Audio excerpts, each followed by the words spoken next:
Hello everyone, welcome to this channel. तो आज हम आपके सामने लेके आए हैं प्रीवियस ईयर्स के questions motion in straight line के।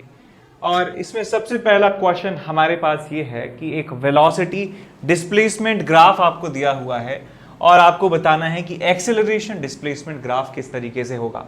तो हमें ग्राफ बनाना है किसके बीच में, एक्सेलरेशन और डिस्प्लेसमेंट के बीच में। तो हम सबसे पहले क्या करेंगे कि इनके बीच में एक एम्पेरिकल रिलेशन जो है हम स्टैब्लिश करने की कोशिश करेंगे और फिर देखेंगे कि कौन सा जो है किस तरीके से वो आपस में वेरी हो रहे हैं, उस तरीके का ग्राफ हम बना सकते हैं। तो यहाँ इस ग्राफ से देखिए वेलोसिटी और एक्स के बीच में रिलेशन कैसा है कि ये एक स्ट्रेट लाइन है और इसका इंटरसेप्ट पॉजिटिव है और इसका स्लोप जो है नेगेटिव है। तो मैं यहाँ पे कह सकता हूं कि ये जो है इक्वेशन इसका हो जाएगा y is equal to minus m x plus c. ये इस तरह की इक्वेशन यहाँ पे आपको मिलने वाली है। और हम जानते हैं एक्सेलरेशन और डिस्प्लेसमेंट के बीच में रिलेशन होता है a is equal to V D we by D x. तो यहां से आप देख सकते हैं acceleration a is equal to velocity आप निकाल चुके हैं कितनी, minus of V naught by X naught into x plus V naught. और ये वेलोसिटी है dv बाई डी एक्स से मल्टीप्लाई करेंगे। dv बाई डी एक्स का मतलब इसका स्लोप है, यानी कि minus of V not upon x not से मल्टीप्लाई कर देंगे। तो यहां से आपको क्या रिलेशन मिल जाएगा एक्सेलरेशन का, that acceleration a is equal to v not square by x not square into x minus v not upon x not. तो ये आपको एक रिलेशन मिल जाता है v not square by x not. तो v not square upon x not जो है ये एक पॉजिटिव क्वांटिटी है, ये भी एक पॉजिटिव क्वांटिटी है, या माइनस है। तो ये y is equal to m x minus c जैसी इक्वेशन बन रही है, यानी कि straight line with positive slope and negative intercept जो है हमारा आंसर होना चाहिए। तो एक ऐसी लाइन जिसका इंटरसेप्ट नेगेटिव हो और स्लोप पॉजिटिव हो, तो यही हमारा आंसर हो जाएगा। ठीक, इसके बाद चलते हैं नेक्स्ट क्वेश्चन की तरफ। इस क्वेश्चन में दिया है a particle moving with constant acceleration, और उसके पोजीशन, वेलोसिटी और एक्सेलरेशन के बारे में बताना है। तो जब एक्सेलरेशन कांस्टेंट है, इसका मतलब एक्सेलरेशन का ग्राफ जो है वो एक स्ट्रेट लाइन होगा, एक्स एक्सिस के पैरेलल होगा। और जब एक्सेलरेशन कांस्टेंट होता है तो हम लगा पाते हैं इक्वेशन ऑफ मोशंस को। तो यहाँ से वेलोसिटी को लिख सकता हूँ मैं u plus A T, 0 plus A T, इस तरह की इक्वेशन आपको मिलेगा, u प्लस ए टी मान लीजिए। ठीक, और यदि मैं बात करूँ पोजीशन की, तो पोजीशन को लिखा जा सकता है ut plus half A T square. तो ut plus half A T square is equal to X, ये एक पैराबोलिक इक्वेशन है, पैराबोला की इक्वेशन है। ये v is equal to u plus A T एक स्ट्रेट लाइन की इक्वेशन है, और ये एक x एक्सिस के पैरेलल एक लाइन की इक्वेशन है। तो एक्सेलरेशन पैरेलल होना चाहिए x एक्सिस के। तो ये ठीक है, ये ठीक है, ये ठीक है, ये ठीक है, सारे ठीक हैं, इससे कुछ पता नहीं चला। वेलोसिटी जो है वो एक स्ट्रेट लाइन होनी चाहिए, स्ट्रेट लाइन नहीं है, गलत है। स्ट्रेट लाइन है, स्ट्रेट लाइन है, स्ट्रेट लाइन है। ठीक, अच्छा। अब एक्सेलरेशन पॉजिटिव है, नेगेटिव है, ये दिया नहीं है। अब बात करते हैं हमारे पोजीशन की। पोजीशन एक पैराबोलिक ग्राफ आपको मिलना चाहिए। तो पोजीशन पैराबोलिक ये है ही नहीं, ये हो सकता है, ये हो सकता है, ये नहीं हो सकता है। तो हमारे पास जो टाई है हो जाता है इसके और इसके साथ में।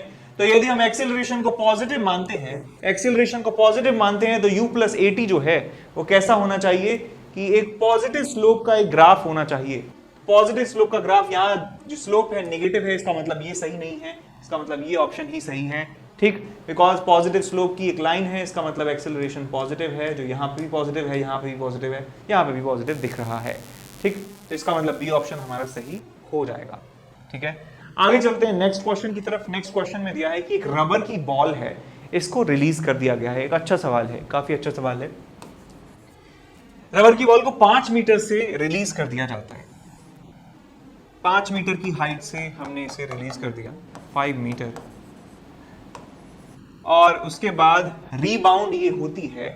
और क्वेश्चन में कहा है कि ये सिर्फ 80/100 टाइम्स जो है ओरिजिनल हाइट का रीबाउंड कर पाती है, यानी कि ये 5 मीटर से गिरी है तो 0.8 इंटू 5 तक ही ये दोबारा वापस जा सकती है। तो ये वाली जो डिस्टेंस है, ये वाली जो हाइट है वो कितनी हो जाएगी, 0.8 इंटू 5। उसके बाद ये वापस नीचे आएगी और फिर से रीबाउंड होगी। तो मैं कह सकता हूं अगली बार जो इसकी हाइट है वो हो जाएगी 0.8 इंटू 5 इंटू 0.8।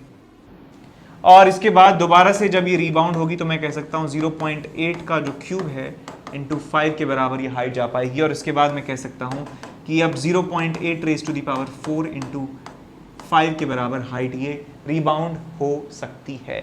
ऐसे ही ऐसे ऐसे ऐसे ऐसे ऐसे ये इनफाइनाइट तक है हमें सीरीज लगानी है, क्योंकि हमें कोई भी टाइम इंटरवल नहीं दिया है जिसमें हमें एवरेज स्पीड निकालनी है। इसका मतलब इनफाइनाइट तक हम कैलकुलेट करेंगे। तो हम टोटल डिस्टेंस ट्रेवल की बात करें, टोटल डिस्टेंस ट्रेवल्ड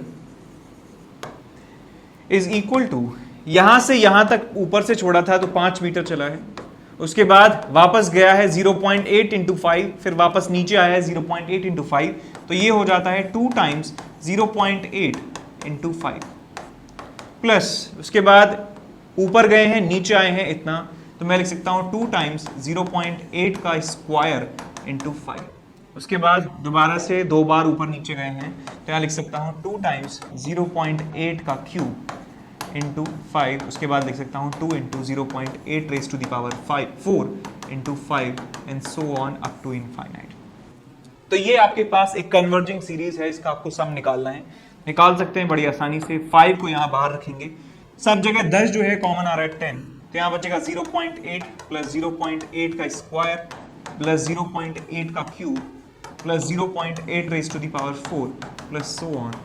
इस तरीके से ये आपके पास सिचुएशन है। तो ये एक कन्वर्जिंग जीपी है बेसिकली। सो इनफाइनाइट जीपी का सम होता है a अपॉन 1 माइनस आर। तो मैं इस पूरी सीरीज का सम लिख सकता हूँ कितना, 5 plus 10 into a upon 1 minus R. तो ये समीशन आ जाएगा हमारी सीरीज का। तो ये टोटल डिस्टेंस आपको मिल जाएगी। अब एवरेज स्पीड का फॉर्मूला होता है total distance upon total time. अब टोटल टाइम की बात कर लेते हैं, कितना टाइम लग रहा होगा टोटल टाइम। तो सबसे पहली बारी की बात करें तो ऊपर से नीचे आने में टाइम लगा होगा under root of 2h by g, under root of 2h by g, plus उसके बाद क्या हुआ है, यहां से यहां जाने में, यहां से यहां जाने में समय कितना लगा होगा, जितना समय लगा होगा उतना ही ऊपर से नीचे आने में लगा होगा। तो मैं यहां से यहां पूरी जर्नी का जो समय है उसको जो है एक साइड का ट्वाइस कर दूंगा, समझ गए ना। यहां से यहां जाने का जो समय है उतना ही समय लौटने का है।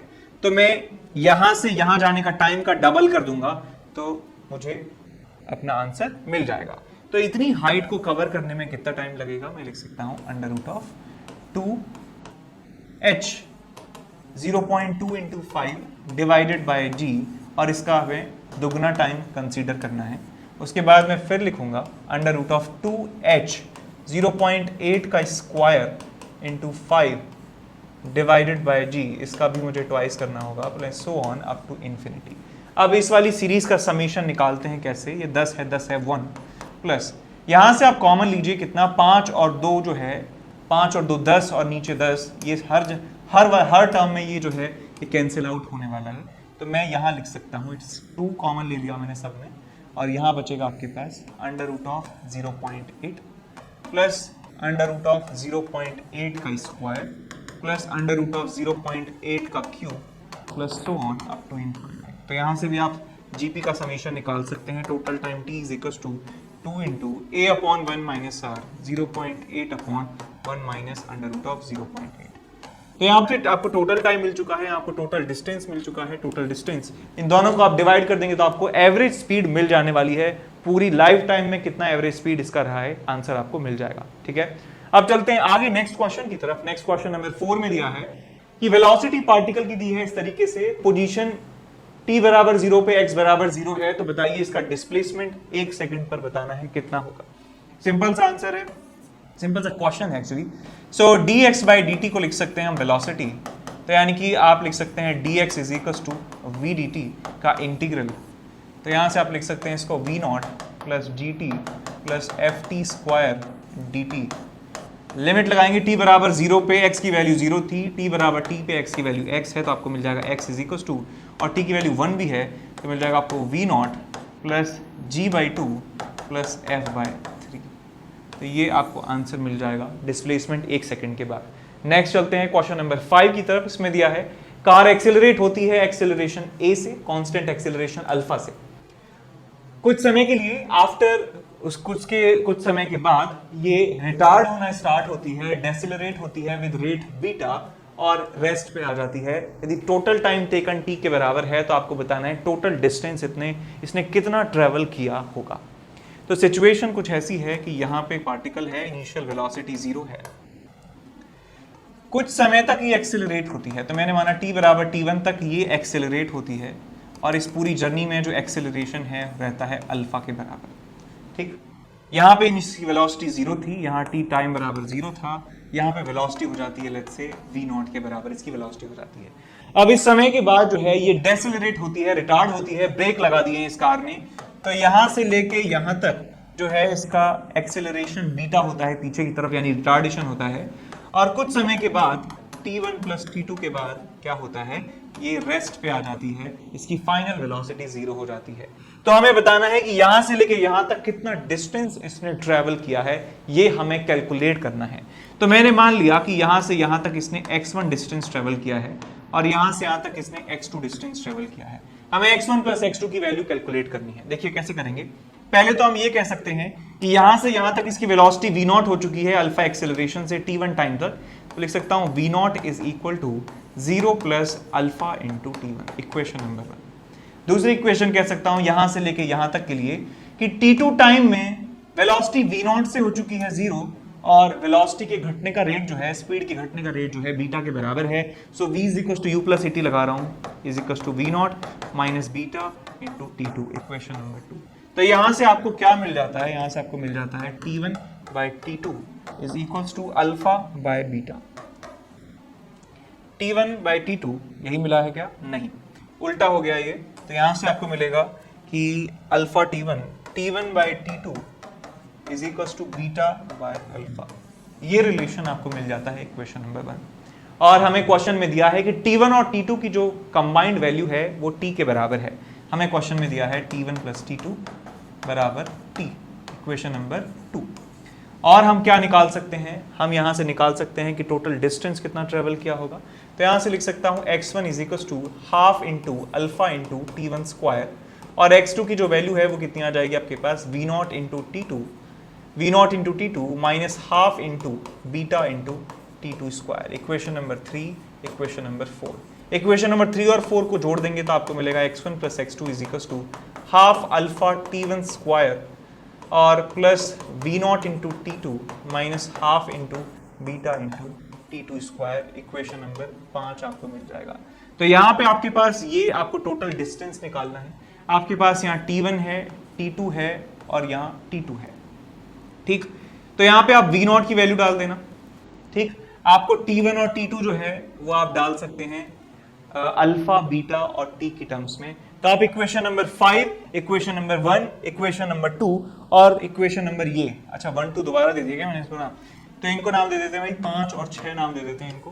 तो इक्वेशन नंबर 1 ये वाली, इक्वेशन नंबर ये वाली, इक्वेशन नंबर ये वाली और ये वाली, इन सब कुछ जो है आप सॉल्व कर लेंगे आपस में, आपको आंसर आपका मिल जाएगा। ठीक है, हो जाता है आसान, आराम से हो जाता है ये। ठीक है, कर लेंगे। तो चलिए क्वेश्चन नंबर 6 के ऊपर जो है बात करते हैं। इसमें दिया है वेलोसिटी डिस्प्लेसमेंट ग्राफ दिया है आपको। तो आप देखिए बेटा, इस ग्राफ को जो है मैं इक्वेशन की फॉर्म में लिख रहा हूं। तो वेलोसिटी की जो इक्वेशन है यहां से यहां तक के लिए 200 मीटर तक के लिए, यानी कि x की जो वैल्यू है वो 0 से लेके 200 तक मैं बात कर रहा हूं। इक्वेशन कुछ ऐसी है, इस लाइन की इक्वेशन आप लिख दीजिए। तो इस लाइन का जो स्लोप है वो कितना हो जाएगा आपके पास, ये 40 है, ये 200 है, ये कितना हो जाएगा 1/5। सो लिख सकता हूँ v is equal to 1/5 into x plus y intercept कितना है 10। तो ये वेलोसिटी की इक्वेशन मिल चुकी है मुझे यहाँ से लेके यहाँ तक की वेलोसिटी का रिलेशन x के साथ। यहाँ से यहाँ तक के लिए लिख सकता हूँ 200 से 400 के लिए लिख सकता हूँ, 200 से 400 के लिए लिख सकता हूँ कि वेलोसिटी जो है वो कांस्टेंट हो चुकी है। वेलोसिटी कितनी हो चुकी है, 50 हो चुकी है। अब मैं चाहता हूं कि एक्सेलरेशन और x में रिलेशन आ जाए। तो हम जानते हैं एक्सेलरेशन होता है v इंटू dv/dx। तो पहले वाले पार्ट के लिए मैं लिख सकता हूं कि एक्सेलरेशन क्या होगा, वेलोसिटी कितनी है x/5 प्लस 10 इंटू dv/dx, इसका डिफरेंशिएशन यानी कि 1/5। तो ये आपको मिल जाएगा acceleration is equal to x/25 plus 2। तो ये आपको रिलेशन मिलने वाला है एक्सेलरेशन और x में। ये एक स्ट्रेट लाइन है और इसका इंटरसेप्ट कितना है 2। तो ये ग्राफ जो है ऐसा मिलेगा आपको कुछ इस तरीके का। ठीक, अब सेकंड वाले पार्ट की बात करें कि इस वाले रीजन में जो वेलोसिटी का रिलेशन है x के साथ वो है v इक्वल्स टू 50, और यहाँ पे हम एक्सेलरेशन निकालना चाहें तो आ जाएगा आपके पास v into d we by D x. तो डी बाई डी एक्स जो है इसका डिफरेंशिएशन 0 है, इसका मतलब एक्सेलरेशन कितना आ जाएगा 0। इसका मतलब ग्राफ जो है एकदम लुढ़क जाएगा, बिल्कुल 0 हो जाएगा आपका एक्सेलरेशन। तो ऐसा जो है ग्राफ आपका होना चाहिए, तो एक ही ऑप्शन सही है इनमें से, ए ऑप्शन, तो यही आप टिक कर देंगे। आगे चलते हैं नेक्स्ट क्वेश्चन की तरफ। एक स्कूटर है, वो एक्सेलरेट होता है रेस्ट से और टाइम t1 के लिए with constant rate a1 and then retards at constant rate a2 for time t2। तो आपको ये बताना है कि t1 बाई t2 की वैल्यू कितनी होने वाली है। एक स्कूटर है, वो रेस्ट से स्टार्ट करता है और t1 समय के लिए वो क्या करता है, एक्सेलरेट होता है a1 एक्सेलरेशन से, और उसके बाद वो अपनी मैक्सिमम स्पीड पर पहुंचेगा। उसके बाद t2 टाइम के लिए वो रिटार्ड होता है एक्सेलरेशन a2 से और फाइनली रुक जाता है, फाइनल वेलोसिटी 0 हो जाती है। तो आपको t1 बाई t2 का रेशियो बताना है। तो मैं यहाँ से यहाँ के लिए v is equal to u plus at लगा सकता हूँ, that v naught is equal to 0 plus a1 into टी1, इक्वेशन नंबर 1। यहाँ से यहाँ के लिए v is equal to u plus at लगा सकता हूँ, 0 is equal to v naught minus a2 t2 is equation number 2। इन दोनों इक्वेशंस में जो है v नॉट की वैल्यू को इक्वेट कर देंगे तो आपको मिलेगा a1 t1 is equal to a2 t2। तो यहाँ से आपको मिल जाएगा t1 by t2 is equal to a2 by a1। So a2 by a1 हमारा आंसर हो जाएगा। ठीक, आगे चलते हैं नेक्स्ट क्वेश्चन की तरफ। क्वेश्चन में दिया है कि स्टोन को ड्रॉप किया गया है टॉप ऑफ द बिल्डिंग से, और जब वो क्रॉस करता है 5 मीटर बिलो द टॉप, एक दूसरे स्टोन को फेंक दिया जाता है from a point 25 metre below the top. Both stones reaches the bottom of the building simultaneously. Find the height of the building. तो क्वेश्चन कुछ इस तरीके से है कि आपके पास एक बिल्डिंग है, ये बिल्डिंग है, बिल्डिंग की हाइट नहीं पता है कितनी है, बिल्डिंग की हाइट नहीं पता कितनी है। मान लेते हैं बिल्डिंग की हाइट है h के बराबर है, बिल्डिंग की हाइट h के बराबर है। अब एक स्टोन को ड्रॉप किया जाता है यहाँ से, और जब वो स्टोन 5 मीटर चल लेता है, जब वो 5 मीटर चल लेता है बेटा, यहाँ से यहाँ तक 5 मीटर वो चल लिया, तो उसकी स्पीड कितनी हो जाएगी, v is equal to under root of 2gh मैं कह सकता हूँ। कितना आ जाएगा, 2 into 10 into 5 is equal to 10 metre पर सेकेंड। तो 10 मीटर पर सेकेंड से वो चल रहा होगा जब वो 5 मीटर नीचे आ जाएगा। अब कहते हैं क्वेश्चन में कि इसी इंस्टेंट पर एक और स्टोन को फेंका जाता है जो टॉप से 25 मीटर नीचे है। तो टॉप से 25 मीटर नीचे, एक्सक्यूज मी, टॉप से 25 मीटर नीचे एक और स्टोन को ड्रॉप कर दिया जाता है, जस्ट इसकी वेलोसिटी 0 है। अब ये टॉप से 25 मीटर नीचे है ये पॉइंट, यानी कि इसकी ग्राउंड से हाइट कितनी हो जाएगी, ग्राउंड से हाइट हो जाएगी इसकी h-25, और इसकी हाइट कितनी हो जाएगी बेटा, इसकी हाइट कितनी हो जाएगी h-5। क्वेश्चन में कहा है कि ये दोनों जो हैं ये एक साथ हिट करते हैं, यानी जितने समय में ये h-5 हाइट नीचे आता है इस स्पीड से, इनिशियल स्पीड से, उतने ही टाइम में ये रेस्ट से स्टार्ट करके h-25 डिस्टेंस ट्रेवल करता है, and we have to find the value of h। अब ये हमें h की वैल्यू जो है कैलकुलेट करनी है। तो अब एक तरीका तो ये है कि मैं क्या कर सकता हूँ कि यहाँ से यहाँ आने में कितना समय लगा होगा, आप ये देख लीजिए कितना समय लगा होगा ऊपर से नीचे आने में। तो कह सकता हूँ अंडर रूट ऑफ 2h/g, यानी कि 1 सेकेंड इसको लगा होगा। तो मैं इस सवाल को ऐसे इंटरप्रेट कर सकता हूँ कि आपके पास 2 पार्टिकल्स हैं, एक पार्टिकल्स है यहाँ पे h-25 मीटर पे, और उसको यहाँ से आने में टाइम लगता है t के बराबर, और एक पार्टिकल जो है उसको ऊपर हाइट h से छोड़ा गया है और उसको टाइम लगता है कितना, t+1 सेकेंड। मैं ऐसे इस सवाल को जो है इंटरप्रेट कर सकता हूँ कि इसको टाइम लगता है t और इसको टाइम लगता है t+1। सेम बात है, यहाँ देख सकते हैं कि ये 1 सेकंड में इतना आ चुका है, तो मैं 1 सेकंड पहले से बता दूं कि भाई इसको टाइम ज़्यादा लग रहा है और इसको टाइम जो है कम लग रहा है। तो अब मैं यहाँ पे बता सकता हूँ इस क्वेश्चन में कि भाई इस स्टोन के लिए मैं रिलेशन लगाऊंगा that t+1 is equal to under root of 2h/g, और इसके लिए लगा सकता हूँ मैं time t is equals to under root of 2 times h minus 25 divided by g। ठीक, अब मुझे इन दोनों इक्वेशंस को सॉल्व करना है। कैसे करेंगे? तो इसका स्क्वायर कर देंगे, इसका स्क्वायर करेंगे तो आपको मिलेगा t square is equal to 2 by g 2h by g minus 2 times 25 by g. ये मैं लिख सकता हूँ इसको। ठीक, अब इसका स्क्वायर करेंगे तो आपको क्या मिलेगा? t प्लस 1 का square is equal to 2h by g. तो 2h बाई जी जो है उसकी वैल्यू मैं यहाँ पर रख सकता हूँ, तो आपको मिल जाएगा यहाँ से t square is equal to 2h by g की वैल्यू वहाँ से रख देता हूँ, t प्लस 1 का स्क्वायर और माइनस 50 बाई जी, 50 बाई जी यानी कि ये 5 ही हो गया है। इसको सॉल्व करिए, t square is equal to t square plus 2t plus 1 minus 5। तो ये बन जाएगा t स्क्वायर से t स्क्वायर हट जाएगा, आपको मिल जाएगा 2t is equals to 4 and t is equals to 2 second. तो t बराबर 2 सेकेंड हमारे पास आंसर आ चुका है। अब t की वैल्यू 2 सेकेंड जो है आप किसी वैल्यू में रख दीजिए, यहाँ रख दीजिए, तो ये मिल जाएगा आपके पास 3 is equals to under root of 2h by g. इसका स्क्वायर कर देंगे तो 9 is equals to 4h by g. ये मिल जाएगा आपके पास 90 बाय 4, 90 बाय 4 या 90 बाई 2, ये 2 है बेटा, 4 क्यों कर दिया? 90 by 2 is equals to 45 metre. तो h की वैल्यू आपको मिल जाएगी 45 मीटर। ठीक है, आगे चलते हैं नेक्स्ट क्वेश्चन की तरफ। इसमें दिया है कि एक इंजन है ट्रेन का और यूनिफॉर्मली एक्सेलरेट होता है, सिग्नल को क्रॉस करता है विद स्पीड u, जो इसका सिग्नल है post with velocity u and the last compartment with velocity v, the velocity with which the middle point of the train passes the signal post is। तो सवाल में क्या दिया हुआ है एग्जैक्टली ये देखिए, हमारे पास एक सिग्नल है, ये एक सिग्नल है, ये एक सिग्नल है, सिग्नल अपनी ही जगह पे रखा हुआ है।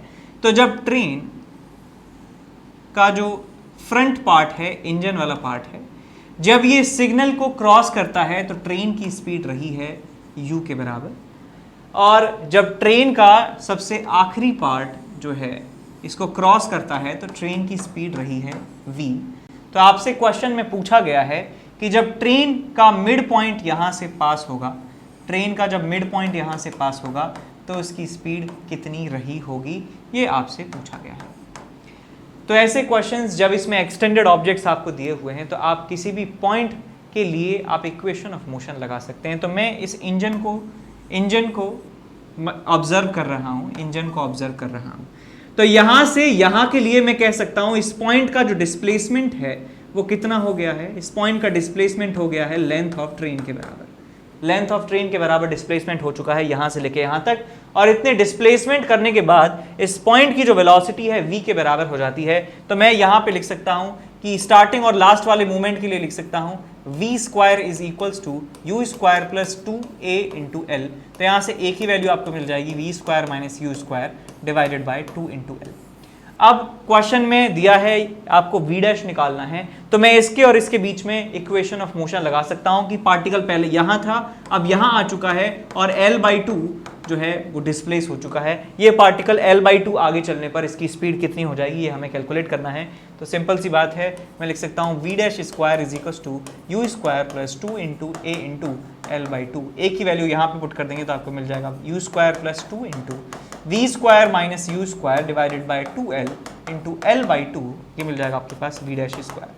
तो ये l से l गया, आपके पास 2 से 2 गया, आपको मिलता है u square plus v square by 2 minus u square by 2 is equal to v square by 2 plus u square by 2। तो आपको मिल जाएगा v square plus u square by 2 का अंडर रूट। ये वी डैश की वैल्यू आपको मिलने वाली है।